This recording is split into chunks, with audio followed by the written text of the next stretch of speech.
Kita mulai ya. Halo, saya Handoko Wignawargo dari Maestro Consulting, Coaching, dan Communicating. Untuk Anda semua dalam Serajum Live, Senin, Rabu, Jumat Live. Sebuah program Corporate Social Responsibility dari Maestro Consulting, Coaching, dan Communicating untuk Anda semua, bangsa Indonesia. Ya, dan saya ada di sini. Hari ini kita ada di episode 117. Judulnya adalah Kompas Kehidupan. Ya, mudah-mudahan ini memberikan manfaat dan saya berterima kasih ya meskipun malam hari, meskipun mungkin sudah libur, tapi selalu banyak yang mengikuti. Dari pemantauan itu antara 200 sampai 700 orang. Ya, tergantung sangat pada topiknya, tergantung pada waktu itu apa yang terjadi ya karena ini tersimpan di dalam Facebook dan kemudian setelah dalam Facebook akan di-repost di dalam YouTube. YouTube-nya adalah Handoko Maestro. Ya. Jadi kita akan mulai malam hari ini adalah Kompas Kehidupan. Ya. Perkenankan saya untuk menggunakan share screen. Ya, Serajum 117 Kompas Kehidupan.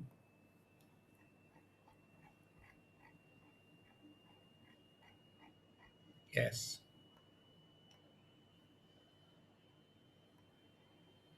Ya, sekali lagi apa kabar? Ya. Nah, apa yang akan kita bahas? Ya, tadi saya bicara tentang kompas.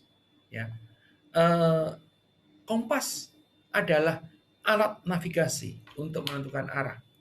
Ya, mengatakan gitu. Terus dulu dipakai oleh mereka yang hendak melakukan pendakian atau masuki wilayah asing sehingga membutuhkan alat untuk bisa mencapai tujuan atau ke lokasi yang tepat. Kenapa ada kalimat dulu? Ya, sekarang kompas yang tidak bentuknya fisik itu banyak ya. Jadi kalau kompas itu bentuknya adalah yang utara, selatan, barat, timur dulu itu ya begitu gitu ya. Bentuknya fisiknya ada, terus menggunakan magnet gitu ya, sehingga ada utara, selatan. Nah, sekarang itu yang digital juga banyak ya. Nah, tapi tetap sama fungsinya. Kompas adalah penunjuk arah ya. Kenapa? Kalau kita itu menggunakan kompas, kita mesti tahu dulu apa yang mana yang kita mau tuju, sehingga dengan demikian kita menggunakan alat ini untuk menuju ke tempat yang kita tuju. Itulah yang namanya kompas. Nah, kita kan coba lihat ada apa dengan kompas, ya. Jadi dalam kaitannya dengan kompas, mari kita bahas the law of compass. The law of compass, ya. Ini adalah tulisan diungkapkan oleh seorang penulis produktif dan saya udah pernah ketemu 3 kali dan berdiskusi intensif, yaitu Pak John C. Maxwell dalam bukunya The 17 Indisputable Laws of Teamwork.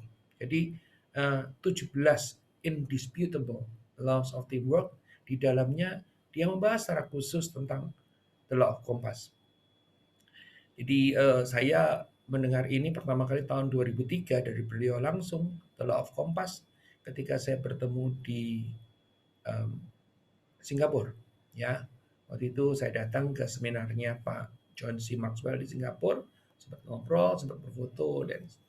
Nah, kita kan coba lihat ya, ada apa aja sih? Ada namanya the law of jadi 17 hukumnya itu adalah satu namanya the law of significance. Saya nggak mau terangin satu-satu. Kenapa? Karena bukan topik kita. Ada the law of big pictures. Ada the law of the knees. The law of Mount Everest. The law of the chain.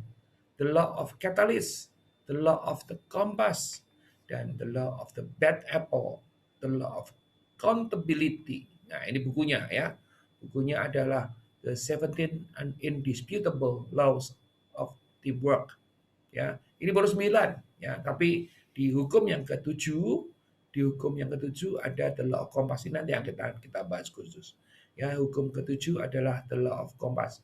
Nanti kita akan bahas khusus, tapi karena sudah terlanjur bilang 17, maka kita lanjutkan dulu ya. The law of respect, ya. Ada lagi apa? The law of the scoreboard, ya. The law of the bands, the law of identity, the law of communication, the law of the age, the law of high moral, dan 17 the law of dividends. Ya, Pak John Maxwell ini amat sangat terkenal dengan orang yang kalau boleh dibilang ya kalau pakai kategorinya Pak Edward de Bono ini, Edward de Bono, iya Edward de Bono ya, dimatakan bahwa ini orang yang punya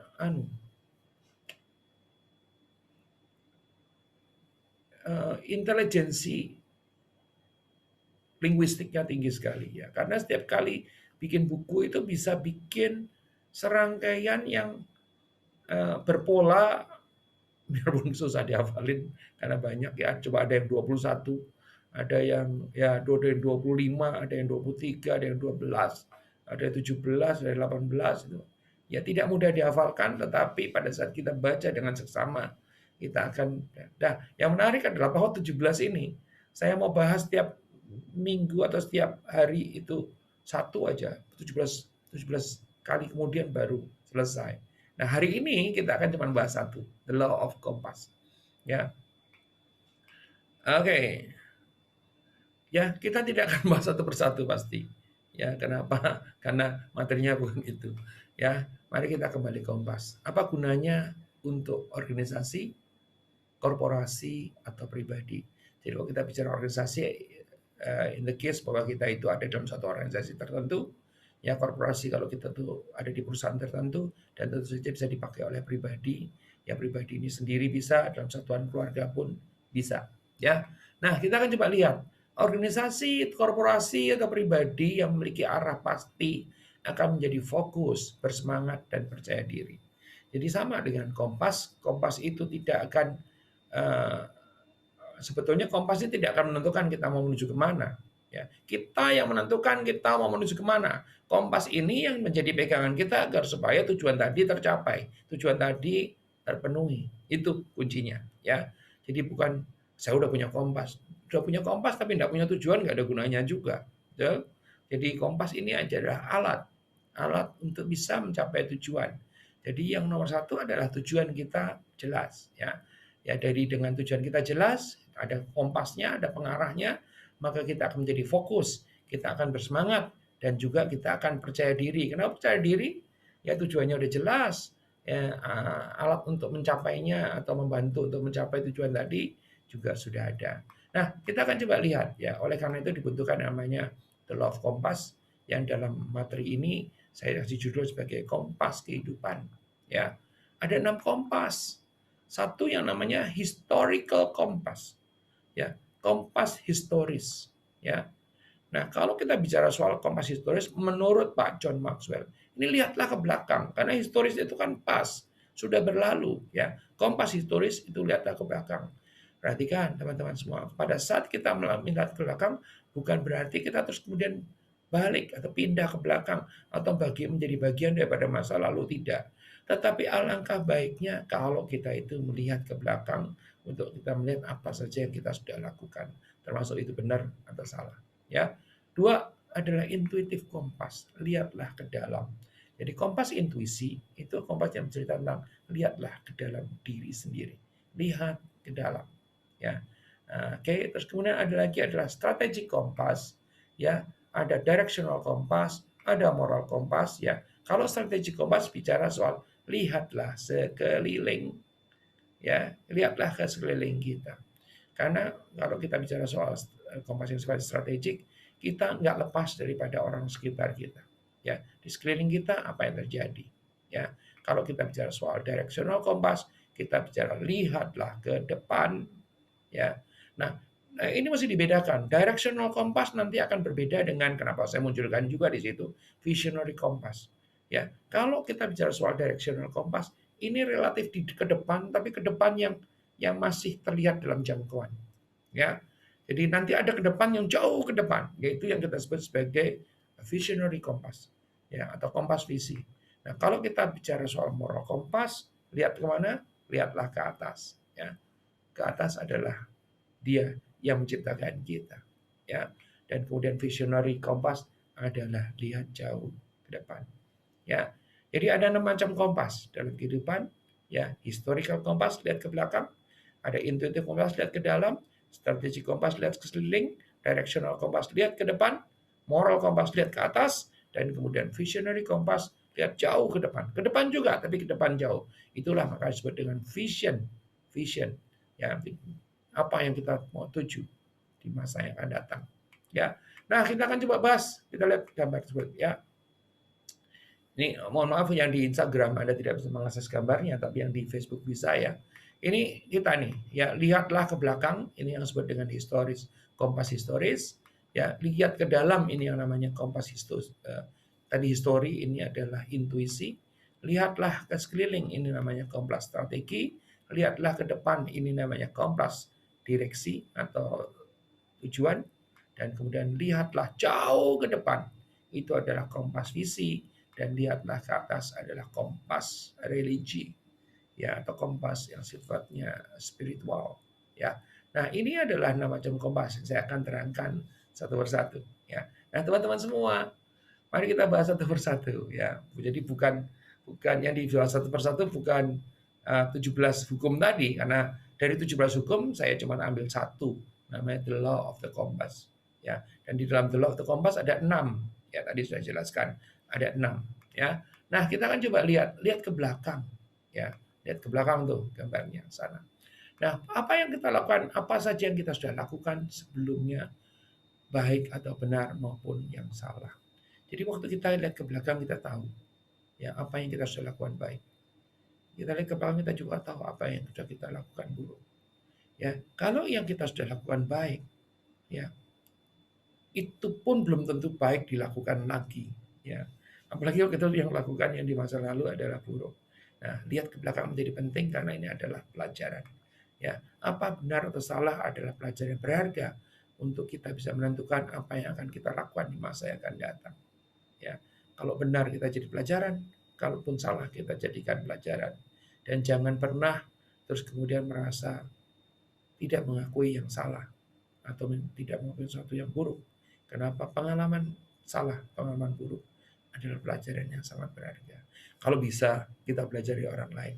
Tapi kalau sudah terlanjur terjadi sama kita harus belajar dari situ. Ya, ini adalah yang kompas ke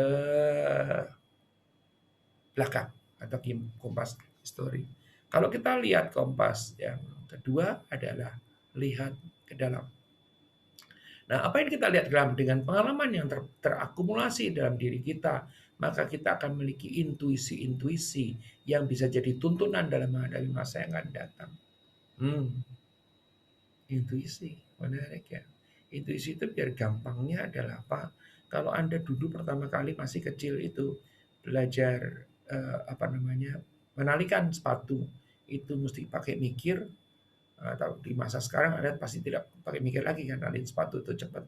Kalau Anda dulu belajar nyetir mobil itu pasti pakai tahu urutannya ya, lihat giginya kosong atau enggak, masukin kunci, terus kemudian injek kopling di starter, koplingnya diinjak, masukin gigi satu, terus kemudian gas pelan-pelan sambil koplingnya diangkat.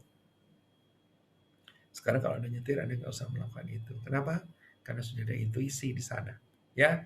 Nah, terus itu kita jalan. Nah, lihat sekeliling. Lihat sekeliling. Ya, kita coba lihat kompas strategi itu, lihat sekeliling. Ya. Bahwa pertama kali yang dalam pemikiran ini adalah apa? Kita tidak bisa lepas bahwa kita tidak sendiri dalam kehidupan kita. Maka dalam kita merumuskan strategi, penting buat kita semua adalah untuk melihat sekeliling. Ya, dalam kasus persaingan misalnya, dengan demikian ketat, maka melihat sekeliling apa yang dilakukan teman atau lawan menjadi sangat penting. Ya, hari ini ya kita mesti tahu bahwa kita tidak sendirian.